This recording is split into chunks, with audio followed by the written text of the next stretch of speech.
Thanks, Dugan, for the kind introduction. Thank you to the organizers for inviting me tonight. Like many others, I'm also joining you from the unceded territories of the Musqueam, the Tsleil-Waututh, and the Squamish peoples. Back when we used to be able to travel for events like this one, I once found myself on the subway in Toronto. And on the seat across from me, abandoned, was a can of chili. What struck me about this mass-produced canned food was its branding, artisan craft chili. At the time, I'd already begun interviewing makers and craft workers and had some sense of the very liberal application of the terms craft and artisanal to a variety of products and processes, many of which are hardly distinguishable from their more mainstream mass-produced counterparts. The can of chili, though, stood out as particularly arbitrary in its branding. And I think you'll be happy to know that you can get this artisanal product at Safeway for $1.50 a can. The terms craft and artisanal are used variously to refer to the scale of production, the traditional processes, or the skilled labor necessary to produce a product of purportedly higher quality than what industrial mass production is thought to offer. The central character in craft discourse is, of course, the craftsperson or the artisan. This figure is imagined to be driven by a passion for skill development, for embodied knowledge, and a commitment to the best possible product. They might be a woodworker, a jeweler, or even a craft brewer.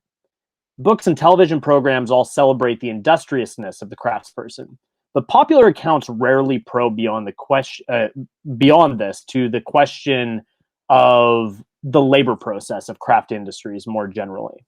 And what's commonly ignored is the vast workforce of support workers that allow the artisan to pursue their passions. Here we're not necessarily talking about the self-employed maker, but the craftsperson at the heart of a scalable craft enterprise, like a coffee roaster, heritage denim workshop, or craft brewery. In all of these contexts, the autonomy and social capital enjoyed by the artisan is undergirded by production, warehouse, retail, and service work, not to mention custodial and maintenance support.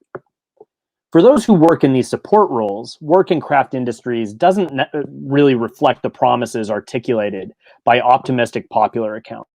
Retail cafe workers, craft fashion warehouse staff, and brewery service and production assistance workers report various levels of disillusionment with work in craft industries. Far from identifying with the rhetoric of the alternative wage that working in a fun or hip workplace somehow stands in for expectations of adequate pay, benefits, and respect, these workers are increasingly standing up for their interests and fighting for better treatment and fairer contracts in these industries that they prop up. Last summer, Matchstick